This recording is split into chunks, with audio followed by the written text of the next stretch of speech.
Swedish can see right now. And what Soryung's kind of doing, he's kind of having these units act as a fixing force, and I'm sure he's going to try to swing around with some forces to attack Swedish's left flank. And I think Swedish, he needs to use these Rhodian slingers. He brought them. He spent a lot of money on a slinger component that he needs to put good use of them. The weakest flank right here for Soryung is right here. That's the weakest. Right here is where his Old Sworn is, his Spear Warriors, his Axe Warriors, his Celtic Warriors. That's where his weakest foes are at. I mean, his weakest dudes are at.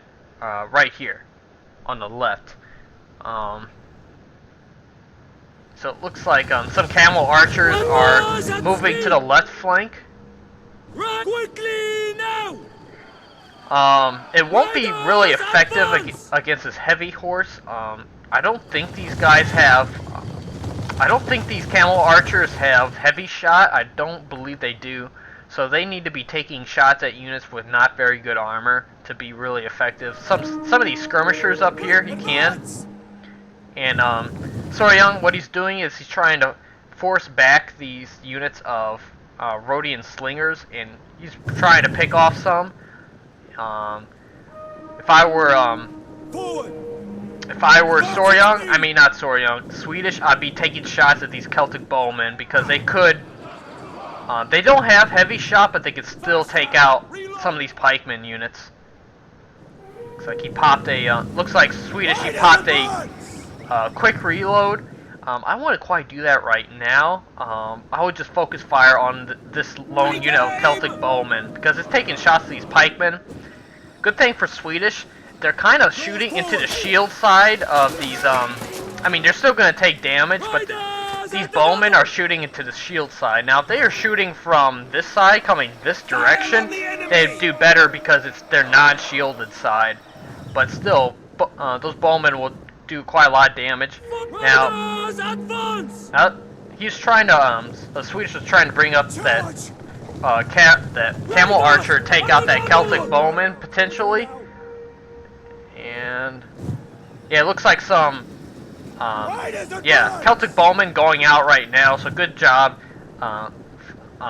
focusing his fire on those bowmen. He really needs to take out those two units because he does not need to lose any large amount of pikemen. If he can keep his pikemen relatively in good shape from all the skirmishing, Soryung will have to be forced to maneuver around those pikemen in order to win this battle. And if they don't take any severe casualties from those bowmen, then it'll just help out Swedish in the long run. Let's see here. Looks like Soryung, he's screening forward with some spears to force back some of the cav of Swedish, and he's got some heavy horse back here. Citizen cav.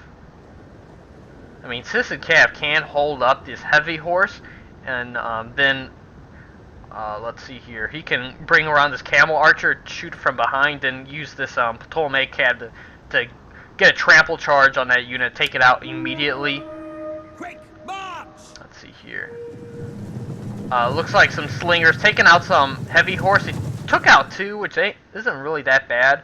Yeah, it looks like he's trying to do that, get that Citizen cav to hold up that heavy horse, but it looks like Soryung, he's not gonna take that engagement. Looks like Soryung, he's actually,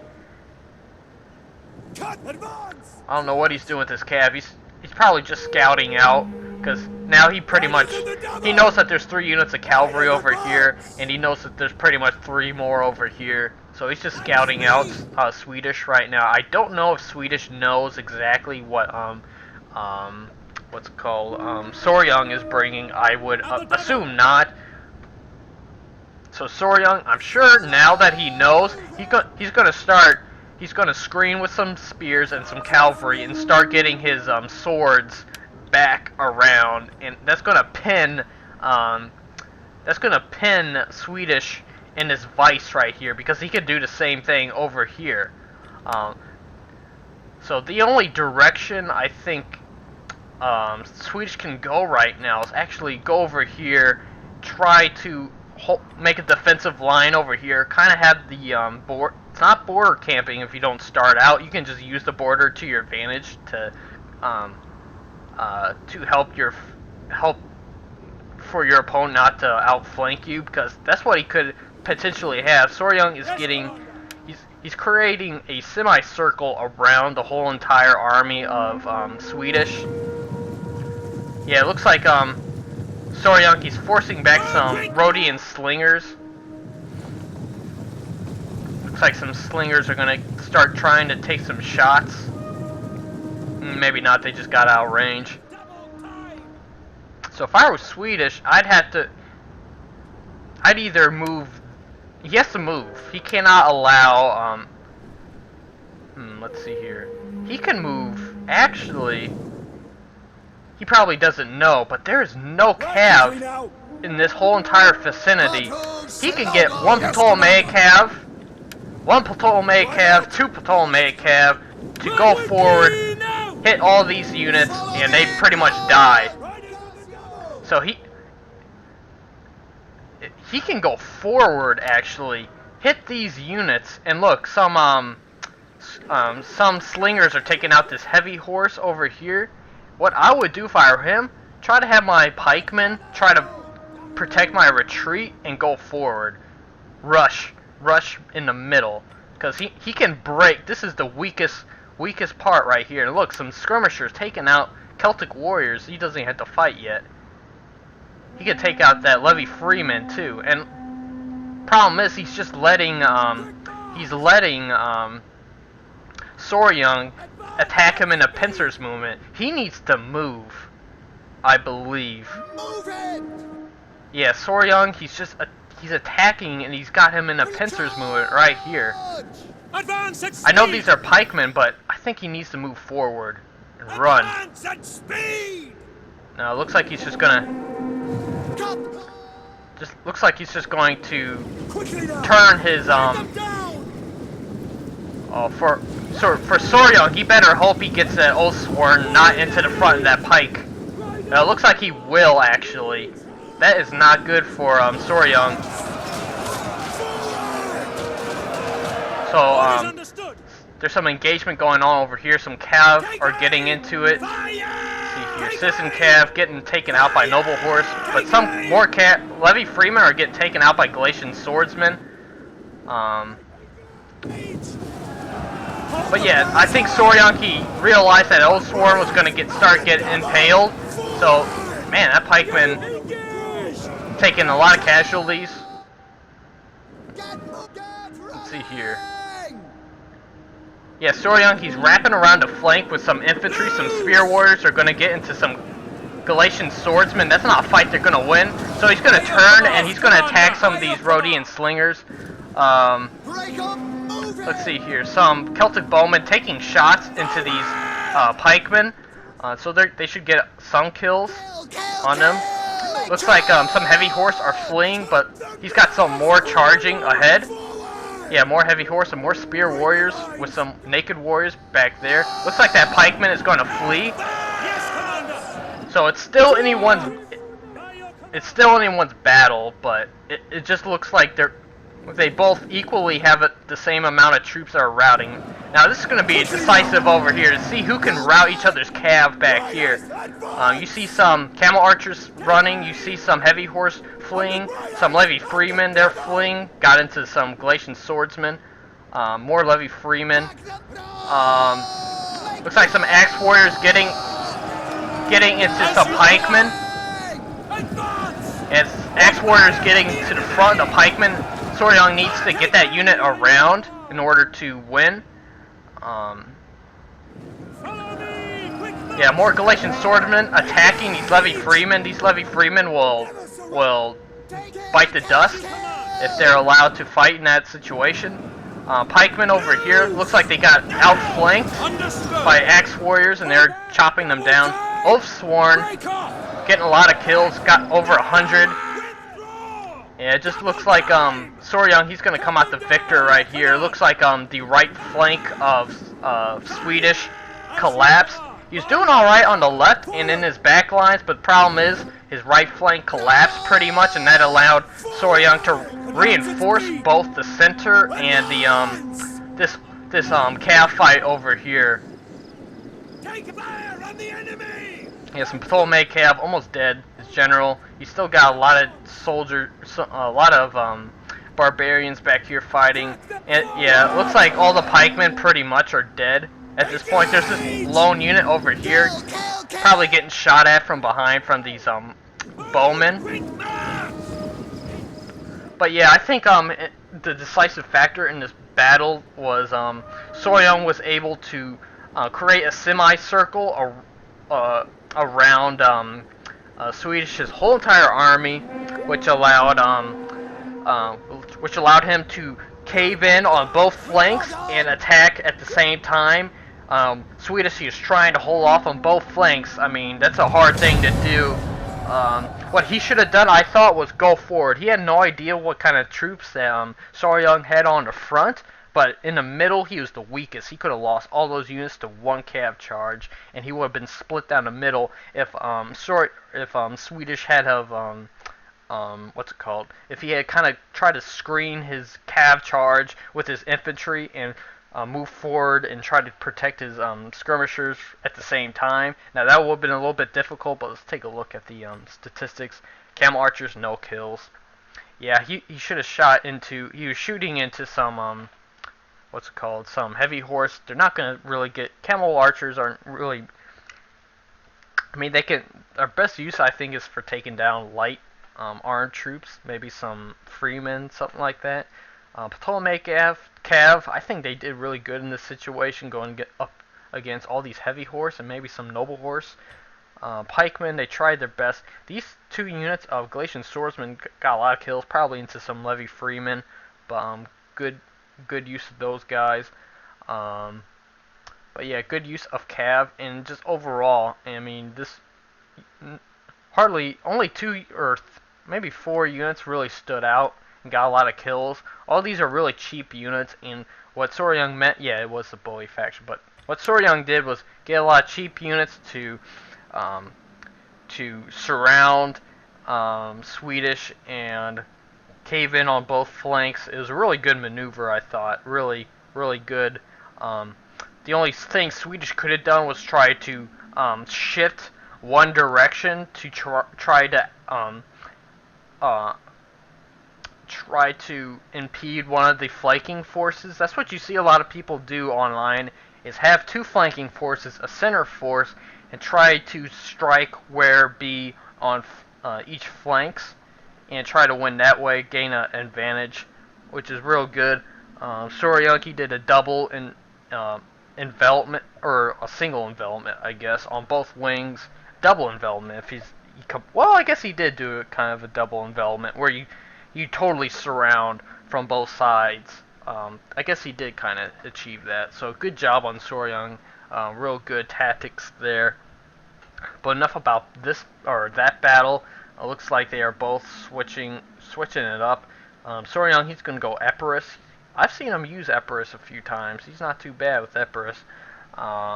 Swedish, he's going with the Britons. Let's see, 1 noble rider, I believe it's called. 5, I don't know what those units of cavalry are. Let's see here. 5 chosen swordsmen. 2 heroic nobles, I think that's what they're called, and 4 levy spearmen. So he could be, and 1 what is it, Briton skirmisher, Briton javelinman, I don't know what it's called. So he looks like he's going with a relatively rush build. Problem is, Epirus has access to elephants, and I'm telling you right now, unless that elephant gets bogged down and by multiple units, like all those spear units somehow surrounded it or whatever to get it to slow down for long enough for that javelin man to expel all of its javelins. Unless that happens, 1 elephant unit can potentially destroy this whole entire army. So he better look out. One elephant, unarmored. One African war elf, or whatever, Indian war elephant. One elephant can destroy this whole entire army. That's what I foresee. That's what I predict. So I wish I could tell Swedish, but that would be cheating. But it's my opinion on what's going to happen, unfortunately. But maybe not. Maybe Soryung is not going to bring an elephant. That's just what I think. But in competitive, if your faction has access to elephants, except pretty much Rome, you're going to see people use elephants during competitive battles online. I was about to say, I was looking at the roster, thinking like, I seen he doesn't have elephants. That's insane. That's ludicrous. Looks like they're ready, or at least Swedish is ready. Oh shit, making a mess. Yeah, Swedish, he needs to win this second battle, in order to have a chance to advance. Which, the strange thing is, there's never been a 3-battle match. There's never been. It's always been decided by 2 straight battles, which is odd to me. Why that hasn't happened yet. I think I came close to winning my 2 losses, at least once. Second time, I made a few major mistakes with my cavalry, really left me vulnerable to getting outflanked, which happened. An Athens versus Bactria battle, you better be on your game if you're playing as Athens under these circumstances, under these rules. So like, if I was able to pike box it up, then I could have had a, relatively easy time, but not that case in my battle. If you want to see me lose, I posted it on YouTube, so watch me lose twice in a row. I was not happy, but shit happens, These are all good players, and, make a few mistakes cost you the game.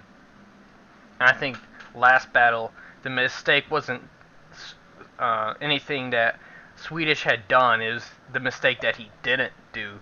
I think he should have been more aggressive. Played it way too defensively. He allowed Soryung too much time to get around his whole entire force. He should have known that Soryung was trying to get units all around on both flanks. He saw at least the left, or his right, all the forces on his right, on Swedish's right. He saw all those units. There were only levy freemen, some noble horse. He could have charged those units down and tip the balance, but that's not how it went. Go. Go, go, go. Yeah, we're ready. I'm ready when you are, man. We are good to go. Yeah, everyone who's watching, thanks a lot. I know I don't say that enough. If there's anything wrong with the stream, please let me know. If you can't hear me, or if there's a buzzing noise.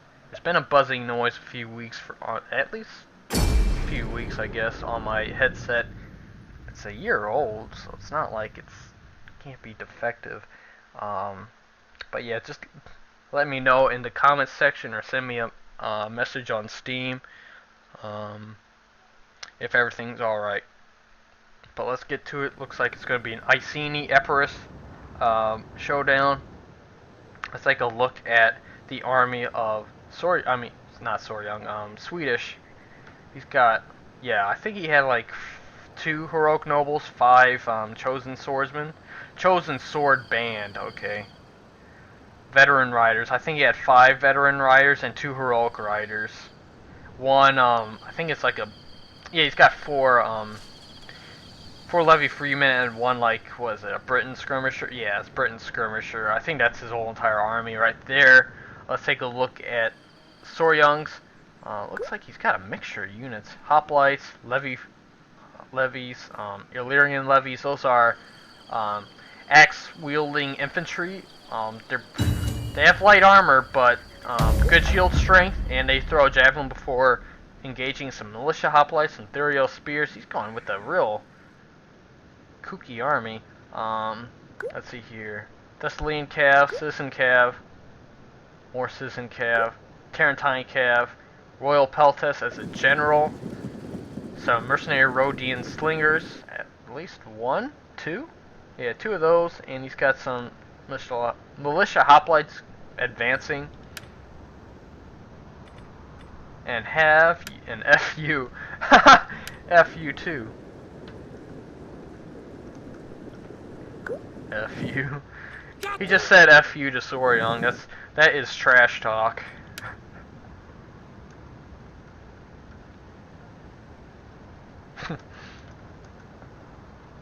Forward! Quickly now!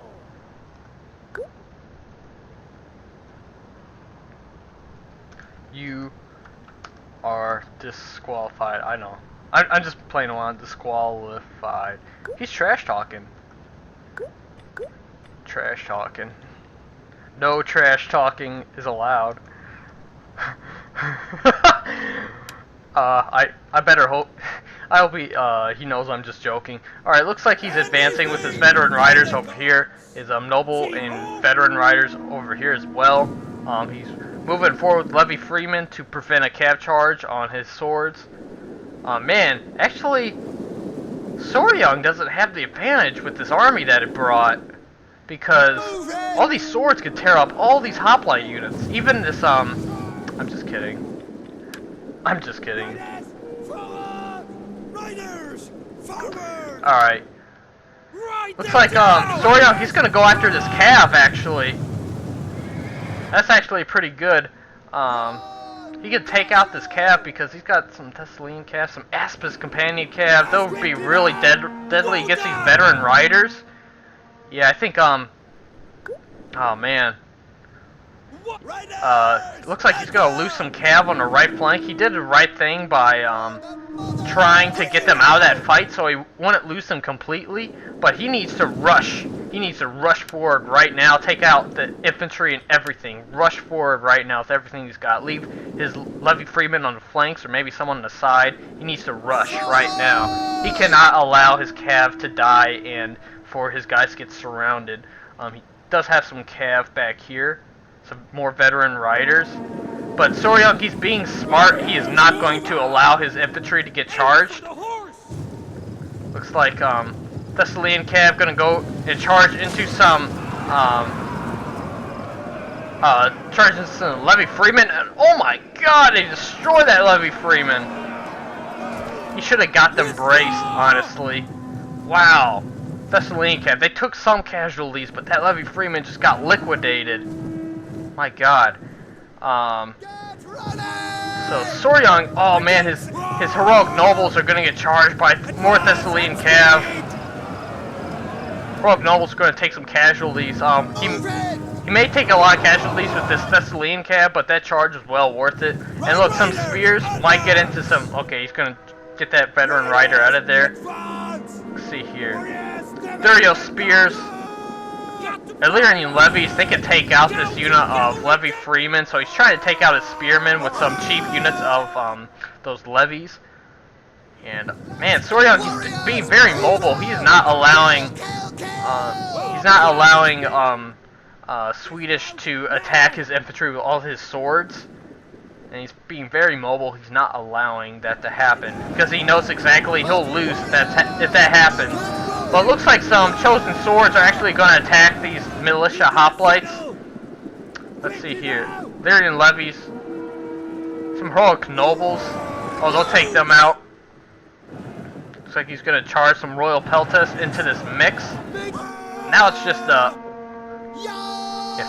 if Soryung loses his infantry, that would be real devastating. I think.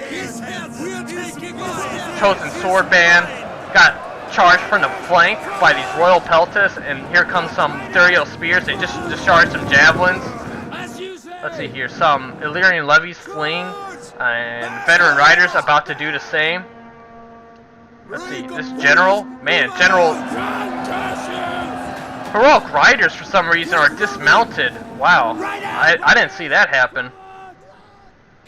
Let's see here. Some Cav, Espen's companion, is going to charge into flank of these Heroic Nobles, and it's going to be very devastating. Not as devastating as a shock Cav, but still pretty bad. And it looks like Soryung's going to come out the victor in this one. He's very mobile with his infantry.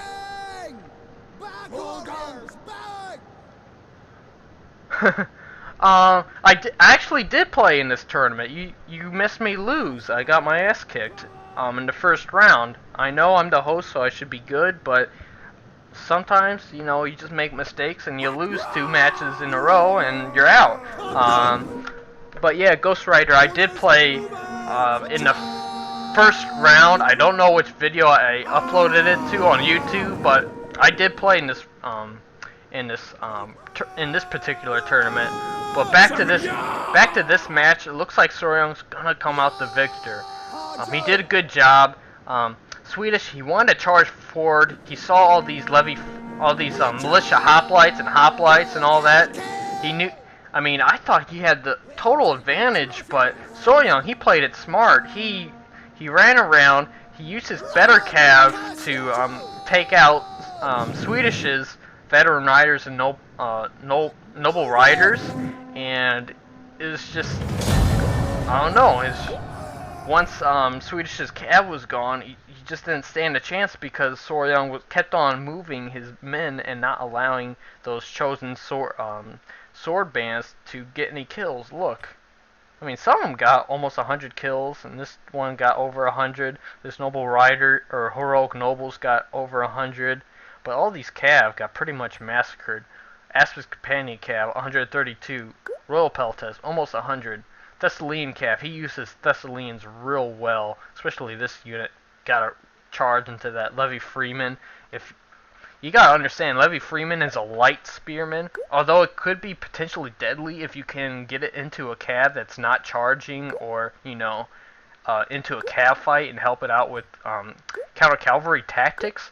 If you just have it counter-charging a shock cav in particular, especially Hellenic cav, I mean a cataphract, it would just plow through and just that Levy Freeman would have been destroyed immediately. But even this Thessalian cav can charge straight into a unit like a Levy Freeman and destroy it immediately if they're not braced. But yeah, good use of his Thessalians. Mercenary Rhodian slingers didn't really have a whole lot of time to get shots off. Spend a whole lot of their time maneuvering. This unit did get 60. Militia hoplites, not supposed to get a lot of kills with those units. It's always a plus if you do. Ethereal spears did their part. These Illyrian levies, he got them into some, I think some levy freemen. Some hoplites did their job, and yeah, the infantry did their job of trying to be a distraction while Soryung could take out the cavalry of Swedish. But overall, good battle. Looks like they let the game. And you know, that's gonna wrap it up with I'm gonna wrap up this broadcast for tonight. No one else is really on right now, but you can check back in tomorrow. There'll be some more matches. I think after this one we only have one more, one more match in round 2. One more match, and then it'll be round 3, the semifinals. So everyone who's watching, thanks for doing so. If you haven't followed my channel on my Twitch channel, please do that. Check out all the links down below, particularly my YouTube, or follow me on Twitter. I'm new to Twitter, but yeah, that's gonna end it for this broadcast. This is Unrivaled Skyrim. I'm taking off, so thanks for watching.